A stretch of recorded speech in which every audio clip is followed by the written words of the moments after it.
Hey y'all, thanks for tuning into Part-Time Adult. Today we're going to talk about 12 things that helped me get my master's degree. Now, I wasn't really sure what to expect when I started my MBA program at Mount St. Mary's University in LA, but I did know a few things. One, I knew it was going to be hard. Two, I knew my social life was dead. And three, I was now doing my patriotic duty by contributing to the student debt crisis. Though 40 grand for an MBA is not too bad, and thankfully I was able to pay the first 20,000 out of pocket, and then I paid the rest a few years later. So thankful for that. That's another video. I also knew that there may be math involved, and true story, I once tried to do math one time and I dislocated my shoulder. Joking. I'm not seriously that bad at math, and my shoulder has since healed very nicely, so we're cool for now. However, math still smells like feet to me, and I hate it, but I recognize its importance. The following 12 things helped me get through my MBA program. First one is pretty obvious: a laptop and a tablet. So if you don't have a laptop, it's like, do you even go to school, bro? Now, to be connected and to be able to take notes and stuff, that was awesome. And many times I was far away from an outlet and my battery would, come close to dying. I didn't always have it charged, for hours and hours. So there were times where I would need to swap out my laptop, bring in the iPad, and I could just keep it going. And I often meet people who feel like they need like an expensive laptop for school, but if you're just doing things like writing papers and looking stuff up, you can get something for like $200, and that'll get the job done, if you're on a tight budget. And for an extra $100, you can add maybe like a small Android tablet or maybe like a used older iPad if you need that extra screen. I was in class for like 8 hours a day, so it was just constant battery usage. You could add a memory card for 10 or 15 bucks depending on what kind of tablet you get. For storage, obviously you could use the onboard storage. You could have cloud storage, Google Drive, Dropbox, etc. As long as you can get online, you should be good. Now, are you going to get the same performance from a $100 machine as you would from a $1,000 laptop or tablet? Probably not, but it'll get you there.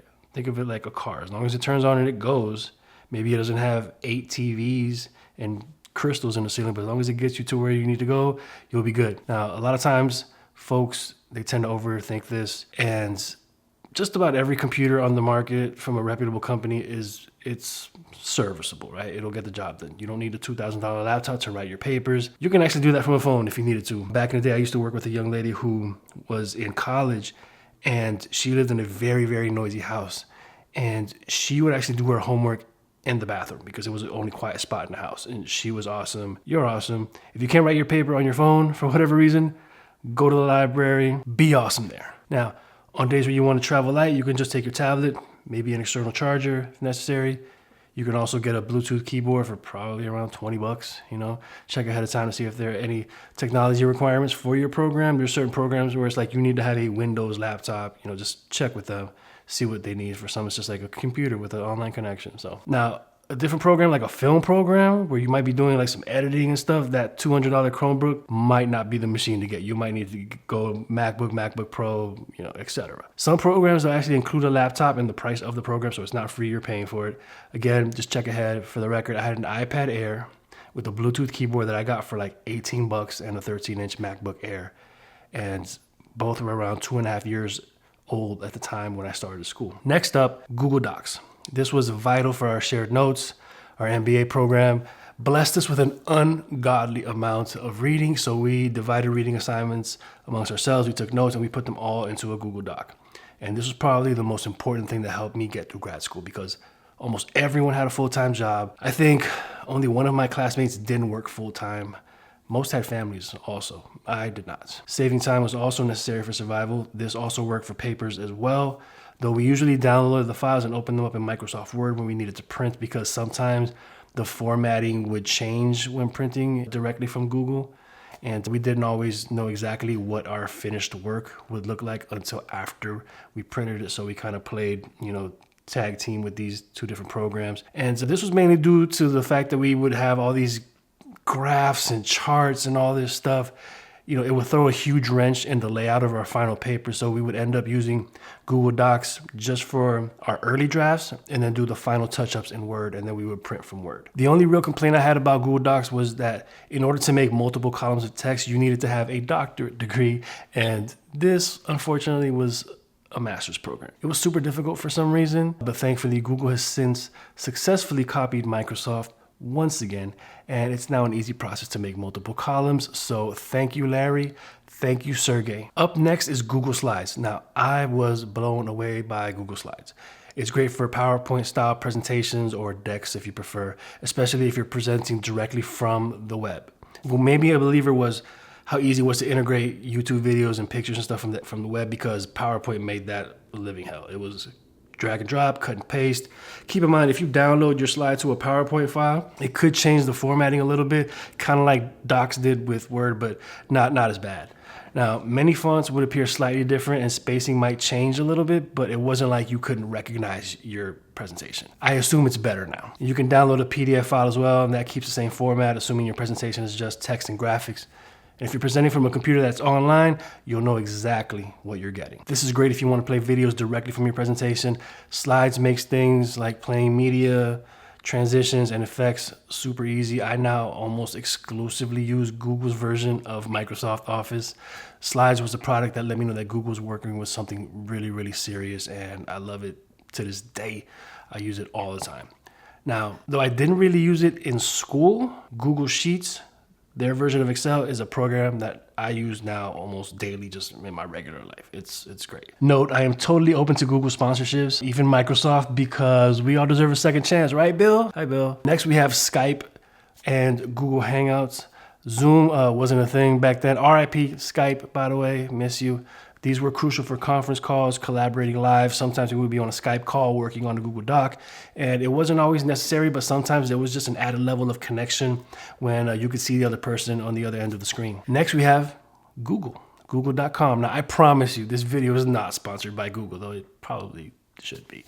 Google made it for obvious reasons. I honestly think I might have been able to get through grad school with just Google. When I was an undergrad, I took a class that taught me how to actually properly use Google when it first came out, which was back in the 1900s when it first came out. And honestly, it's probably the most important class I've ever taken. Up next, believe it or not, a Facebook group. This was the hub of activity for our entire cohort. We would ask each other questions. People would send out reminders like, don't forget we have 37 presentations this weekend. We would put links to articles, learning materials, Google Docs, of course, etc. And our program was so fast paced that it could be difficult to keep up with all that, especially considering that most of us were working full time. Thanks, Mark. You're a good guy. Maybe. Next, we have YouTube. Now, I treat YouTube like Google. I can always find additional information from reputable sources with a good search. Sometimes you just need something to be broken down in a different way or view it from a different angle to understand it.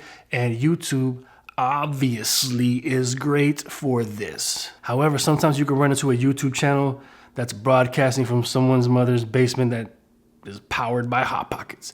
And the information might actually be great. And as much as I appreciate YouTube user Harry Sunglasses in the Club's video about the history of FedEx for my case study, I'm gonna double check with some other folks, maybe even FedEx just in case. Also because I might be a little bit embarrassed to cite that as a source, but I'm not judging you, Harry Sunglasses in the Club. You gonna finish that Hot Pocket? Next up, we have book services like Amazon, Scribd, Chegg, and Audible. Now these were an absolute must for books. And I was able to find a lot of my books on here. I saved probably around $1,000 by using these services. And you might be able to get away with using just one of them. I found a used book in decent condition for about $14 on Amazon. That was around $180 brand new. I spent $12 to rent a book via Amazon book rental. That would have been $100 had I bought it new. I rented it for the time I needed it. Amazon gave me a date to mail it back by. I went to the UPS store. I paid $1 to send it back. I don't know if those prices are still around, but that was my experience. Scribd and Chegg were great for ebooks that I could access from anywhere. And Audible, obviously great for audiobooks. I always wonder where the word Chegg came from. And I actually read that Chegg comes from combining the chicken and an egg, since the founders couldn't get a job after graduating college since they didn't have any experience, but they couldn't get any experience because they couldn't get a job. So it's like, which comes first, the chicken or the egg? Check. End of story. Either way, employment is delicious. Now, speaking of food, next we have tea and snacks from the school. And nothing says loving like an assortment of tea and snacks within arm's reach. These kept me awake. They kept me alive. I had granola bars from 2015 in like 2017 because You never know. You never know. I went to class every other weekend for a year and a half, Saturday and Sunday, 8 to 5 p.m. You're talking 60, 70-hour weeks, easy. After working 40 hours a week, including homework, there were times where I was so tired that I had to stand up in the back of the class, not because it was boring, but because I was running on actual fumes. I knew some of my classmates were feeling it too because they were posted up right next to me. So it was either stand up or lay down. Up next, my classmates, my guardian angels. We played off of each other's strengths on group assignments. Some of us were better writers than others. Some of us were better with numbers or certain software. We took advantage of that all the time. And that was like life hack, school hack. Use each other's strengths. You could also really see who the leaders were because when it came time to provide direction and delegate assignments, these people would step up. In some cases, that person was me. So that was cool. Leadership points here. I can't stress enough how vital we were to each other. And since we're talking about classmates, who is the next logical group of people to speak about? Obviously, our professors. Someone once said that those who can do and those who can't teach. Now, I can't speak for everyone, but every one of my professors was successful in the field they taught in. They were practitioners. They also taught at other schools like USC, UCLA, and a bunch of others. And many were actually still working in the fields of their expertise. Some were tougher than others, but they all genuinely wanted us to succeed while still challenging us, which was cool, and I respect it. There was this one guy, though, that was pretty high on himself, and low-key would talk down to us, and he would go on about the other schools he taught at and how the company that he worked for would never recruit at our school. Noted. I got you. Unfortunately, sometimes you can come across a professor who gets off on constantly reminding you that they're smart and successful. You know, so tacky. I am a servant leader, sir. But, congratulations on all your success. I hope to be like you in some areas, not all of them. But anyway, thanks for your time. However, my cool professors, they weren't pushovers. If you weren't cutting it, they would let you know. This program was not for the faint of heart. And unfortunately, a few of my classmates did not make it through for several reasons. Some academic, some personal, because life happens, right? I hope you're all doing well, by the way. Hope you and family, hope work is going well. If you decided to go back to school, I hope it worked out. And then we have music. There were a few instrumentals that had homework edits, aka long versions, that I would keep on repeat during my writing sessions. But none got more play than Like That by Patrick Ninth Wonder Dothit. Dothit, is that how you say it? Forgive me, Ninth. Correct me if I'm wrong. I've probably written somewhere in the neighborhood of 25,000 words to this beat alone, not counting the J Dilla beats and the Mad Lib beats. This is what I will be listening to when I'm doing my research and trying to figure out how I'm going to increase Solar Turbine's brand presence in India, or putting a presentation together why UPS should acquire Gurgaon, India-based third-party logistics company. What's it called? Delivery. Now I'm calling it here. UPS is going to acquire Delivery. You are both welcome, and I will shoot you my PayPal. Or if you prefer Venmo or Zelle, that's cool too. Yeah. Fun fact, in addition to being 1/3 of the groundbreaking North Carolina-based hip-hop group Little Brother, attending North Carolina Central University and producing for Jay-Z, Destiny's Child, Mary J. Blige, Kendrick Lamar, De La Soul, among others, Ninth Wonder has also served as a professor of hip-hop and or artist in residence at Harvard University, the University of Pennsylvania, Duke University, the University of Virginia, and North Carolina Central University. One of his greatest, if not his greatest highlight, is assisting me in getting through my MBA program. So Ninth Wonder, and also J Dilla and Mad Lib, and I'm sure some others I'm leaving out. Thank you for that. So now, how about you? What's your grad school or your undergrad or even your high school journey like? Anything you feel should be on this list as far as things that are just vital to you? Is it coffee? Is it, your AirPods? Like, what is it? What are some things that are helping you get through school or that helped you get through your program? Let us know in the comments. My name is Aurelio. This is Part-Time Adults. Thank you for watching. What's the call to action? Smash the like button, share, subscribe, all that stuff. Thank you for stopping by. I really appreciate you. God bless you. And I'll see you next time. Peace.